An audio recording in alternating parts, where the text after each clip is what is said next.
Good morning, students.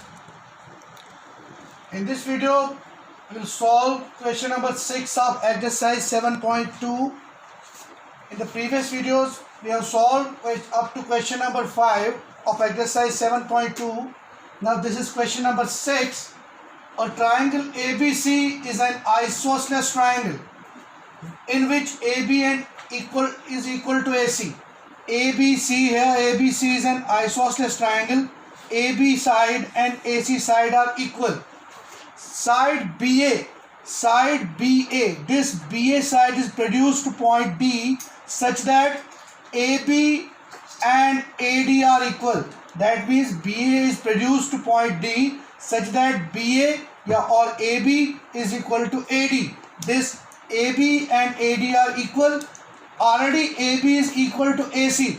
That means if AB is equal to AC and AD is equal to AB, then what we have? We have AC and AD equal. Now show that angle BCD.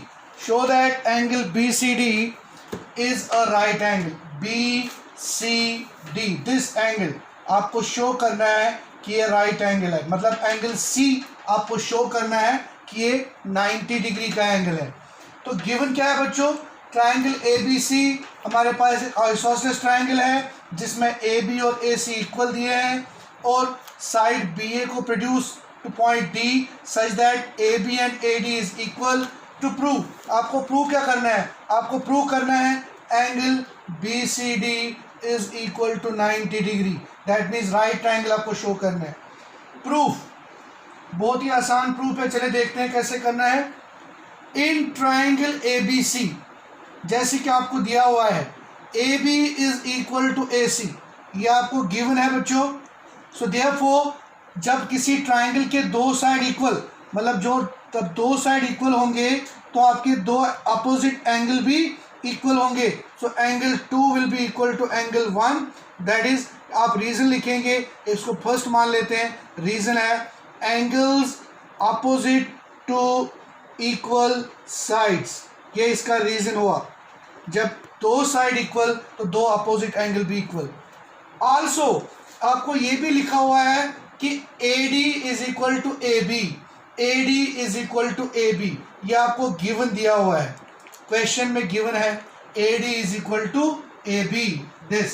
सो अब जब इस triangle में, यह आपका triangle है AD और is equal to AB, यह आपका दिया है बराबर है, AD और AB बराबर है, तो फिर आपके पास ऑलरेडी दिया है कि AB is equal to AC, तो विच इम्प्लाइज ये AB और AC भी इक्वल हो जाएंगे. AD और AC भी equal. AD equal to AB given है, AB इक्वल टू AC भी गिवन है. तो जब AD AB AC के बराबर, सो AD और AC भी आपस में बराबर हो जाएंगे. जब इस ट्रायंगल में देखो बच्चों आप, अब ये ADC ट्रायंगल है, इसमें AD आया AC के बराबर, ये दो साइड इक्वल आ गए, तो फिर ये दो अपोजिट एंगल भी इक्वल आएंगे. एंगल 3 आ जाएगा एंगल 4 के बराबर. So angle 3 is equal to angle 4. क्यों? इसका सेकंड लिखेंगे, same reason, angles opposite to equal sides. ठीक है, अब हम ऐड करेंगे फर्स्ट और सेकंड को. Adding first and second, first और सेकंड को ऐड करने से क्या आएगा? एंगल 2 प्लस एंगल 3, ये देखो angle 2 plus angle 3 is equal to angle 1 plus angle 4. Angle 1 plus angle 4, angle 2 plus angle 3 आया, एंगल 1 प्लस एंगल 4 के बराबर. अब हम पूरा ट्रायंगल लेंगे BCD triangle. Angle 2 plus 3 angle 1 plus 4 के बराबर, बट एंगल 2 प्लस 3 ये कंप्लीट एंगल, इसको लिख सकते हैं angle BCD. So 2 plus 3 angle 2 plus angle 3 के बराबर लिखा angle BCD equal to 1 plus 4. Now अब पूरा ट्रायंगल BCD लेते हैं. Now in triangle BCD, triangle BCD में हमारे पास ट्रायंगल BCD लिया है. We have 3 angles, angle 1 plus angle 4 plus angle BCD.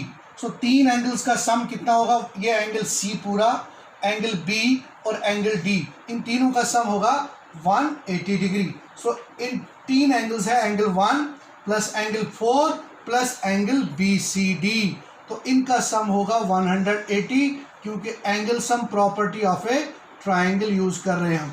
So angle 1 plus 4, बच्चों देखो एंगल 1 प्लस 4 किसके बराबर आपका, एंगल BCD के बराबर। सो एंगल 1 प्लस 4 के बदले हम लिख सकते हैं एंगल BCD प्लस एक और BCD एंगल है, angle BCD equal to 180 degree. So हो गए angle BCD plus angle BCD twice of angle BCD equal to 180 degree. So angle BCD is equal to 180 degree upon 2, which implies BCD is equal to 90। सो ये angle BCD आया 90, तो जब ये 90 आया तो हम कह सकते हैं angle BCD is a right angle। यही आपको प्रूव करना था, शो करना था कि बताओ ये जो एंगल C है BCD एंगल, ये 90 डिग्री एंगल राइट एंगल है। तो आपने शो किया कैसे, पहले AB और AC बराबर थे तो एंगल 1 एंगल 2 के बराबर आया, फिर AB और AD बराबर था लेकिन AB AC के बराबर भी, इसलिए AD और AC इस ट्राइंगल के दो साइड भी इक्वल, तो 3 एंगल और एंगल 4 इक्वल, फिर आपने ऐड कर दिया तो angle 2 plus angle 3 plus angle 1 plus 4 और सम 180 लेके आपने सॉल्व किया।